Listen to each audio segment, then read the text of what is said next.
Morning, hope you all are doing great.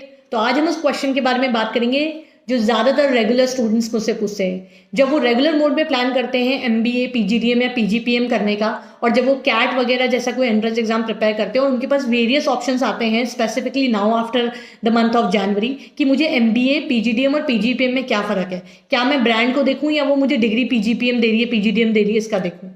तो सबसे पहले तो आपको इसकी लीगैलिटी समझनी होगी। कोई भी अपने सर्टिफिकेट में एमबीए लिखकर नहीं दे सकता है जब तक कि आप एक यूनिवर्सिटी ना हो, और आपको यूनिवर्सिटी का स्टेटस सिर्फ यूजीसी देता है, university grant commission. So there are basically 3 kind of bodies.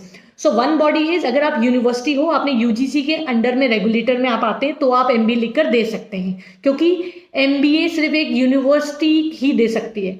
हाँ, इसमें एक एक्सेप्शन है जो कि बहुत ही कम लोगों को पता है कि जो आईआईएम्स हैं वो कोई यूनिवर्सिटी नहीं है, वो एक इंस्टीट्यूट है। आईआईएम आपने कभी सुना नहीं होगा, आईआईएम यूनिवर्सिटी। उनको हाईएस्ट लेवल ऑफ ऑटोनॉमी दी गई है हमारी कंट्री के पार्लियामेंट में, कि जिसकी वजह से वो आईएम होने के बाद भी एमबीए लिख के दे सकते हैं। और आई थिंक पिछले 4-5 साल से ही दे रहे हैं, उससे पहले वो पीजीपीएम देते थे। बट कुछ इश्यूज आ रहे होंगे उनके स्टूडेंट्स को कि PGPM is not considered as equal as MBA in various part of the world, क्योंकि उनके एल्यूमिनाई अक्रॉस द ग्लोब काम करते हैं। तो इसको छोड़ते हैं हम एक्सेप्शन को, हम बात करते हैं कि यूनिवर्सिटी अगर आप हैं तो एमबीए लिख के दे सकते हैं। दूसरा एक होता है यूजीसी। अब दूसरा जो एक और बहुत बड़ी बॉडी है इंडिया की, वो होती है एआईसीटीई। तो अगर आप एक स्टैंड अलोन कॉलेज है और एआईसीटीई के अप्रूवल है आपके पास, आप एआईसीटीई के रेगुलेट के अंदर में आते हैं, तो आप पीजीडीएम लिखकर दे सकते हैं। और थर्ड आता है कि मुझे किसी का भी अप्रूवल नहीं चाहिए boss, neither I want to be under UGC, ना मुझे यूजीसी के ऑडिट चाहिए, ना मुझे यूजीसी की के नॉर्म्स मानने, ना मुझे एआईसीटीई के नॉर्म्स मानने। मेरे अपने लॉजिक से, मेरे अपने खुद के करिकुलम है, मेरे अपने खुद के कुछ नॉर्म्स है जिसके हिसाब से मैं काम करना चाहती हूँ, तो मैं एक स्टैंड अलोन कॉलेज बनाऊंगी और उसमें मैं पीजीपीएम लिखकर दे सकती हूँ। तो बहुत सारे ऐसे कॉलेजेस है जो आपने देखे होंगे कि उनकी एक ब्रांच तो एमबीए देती है पर कुछ ब्रांचेस पीजीपीएम देती है, और आप उसी एमबीए के पीछे जाते हैं। और इसका एक बहुत बड़ा उदाहरण है एक फाई यूनिवर्सिटी का। तो आईबीएस हैदराबाद तो एमबीए देता है, और आई थिंक 1-2 कैंपसेस और एमबीए देते हैं, पर बाकी पीजीपीएम देते हैं। तो इसका रीज़न यही है कि आपके कौन से कैंपसेस किसके साथ अप्रूव्ड है। अब सोचिए कि आपके लिए क्या बेटर हो सकता है।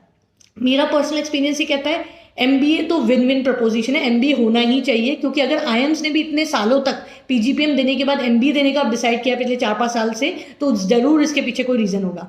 और दूसरा PGDM is as good as MBA as long as आप एआईयू इक्वलेंस आपके कॉलेज को है। एआईयू क्या होता है? एसोसिएशन ऑफ इंडियन यूनिवर्सिटी, जो आपको इक्वलेंस देती है कि इस पर्टिकुलर कॉलेज से किया गया PGDM is equal to MBA. तो कल को आप अब्रॉड जाते हैं, यूएसए, कनाडा या कहीं भी जाते हैं, और आपको वहां पे शो करना है अपने पीआर में या जॉब एप्लीकेशन में that I have done MBA, because they might not consider PGDM as an MBA only, क्योंकि इंडिया में ज्यादातर पीजीडीएम जैसी टर्मिनोलॉजी यूज होती है, क्योंकि हमारे यहाँ 2 एजुकेशन बॉडी है, यूजीसी और एआईसीटी अलग अलग। वैसे ऑफ द ट्रैक यूजीसी और एआईसीटी बहुत जल्दी मर्ज हो रही है, क्योंकि एनईपी नेशनल एजुकेशन पॉलिसी 2020 आई थी, उसके हिसाब से ये दोनों मर्ज होंगी।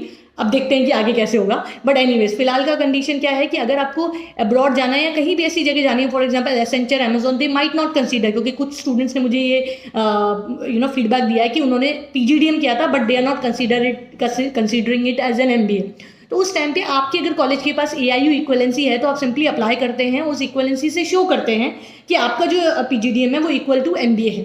अब आते हैं थर्ड इज पीजीपीएम, जो मैं तो पर्सनली आपको सजेस्ट नहीं करूंगी, क्योंकि वो एक स्टैंड अलोन कॉलेज है अंटिल अनलेस वो नंबर 1 कॉलेज जैसा नहीं है। जैसे ISB, do not confuse it with IBS, ISB Indian school of business Hyderabad, जो सिर्फ वर्किंग प्रोफेशनल्स के लिए देता है कुछ पीजीपीएम, पीजीपीएक्स करके, जिसके लिए आपको 3 साल का वर्क एक्सपीरियंस होना चाहिए and some whopping money they charge 30-35 lakh rupees, God knows for what and how do they manage. मेरे पास कोई कमेंट नहीं है इसके लिए, पर अगर वहाँ के हमें मिल रहा है पीजीपीएम और वहाँ पे ऑलरेडी प्रूवन रिकॉर्ड है पिछले 20-25 साल का that they cater the best, they cater the creamiest of students in the country, तो आपको मिल रहा है तो एक अलग बात है। पर एक एवरेज इंस्टीट्यूट से पीजीपीएम लेना जो कि किसी से भी अप्रूव नहीं है और आगे जाके उस डिग्री पे बैंक करना जब तक कि आप 60 साल के नहीं हो जाते, because we are going to work till 60-70 years of our life, तो अभी तो हमें 40-50 साल उस डिग्री पे बैंक करना है। सो मैं तो सजेस्ट नहीं करूंगी that you take education loan और invest so hefty money and get a degree जो कि ठीक से अप्रूव भी नहीं है। At least if you are working in India, आपको सारे अप्रूवल वगैरह, डिग्री वगैरह देखनी होती है।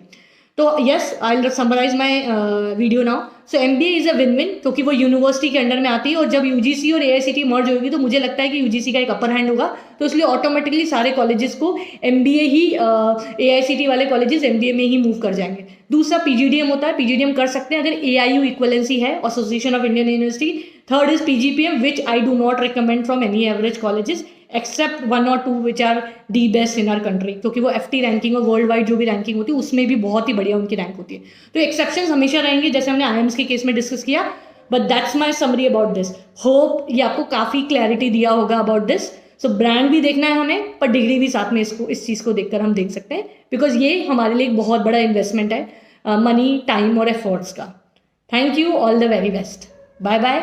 वंस अगेन डिस्क्रिप्शन लिंक में आपको मिल जाएगा जो व्हाट्सएप का जो लिंक होता है, जहाँ पे सिंपली जाके आप अपना क्वेश्चन कर सकते हैं, anything specific to any college, या आपको कुछ डिग्री के बारे में कुछ भी जानना है तो सिंपली आप अपना वॉइस नोट या टेक्स्ट भेज के हमें अपना क्वेरी भेज सकते हैं. We'll try to help as early as possible. Within 24 hours, we'll try to respond.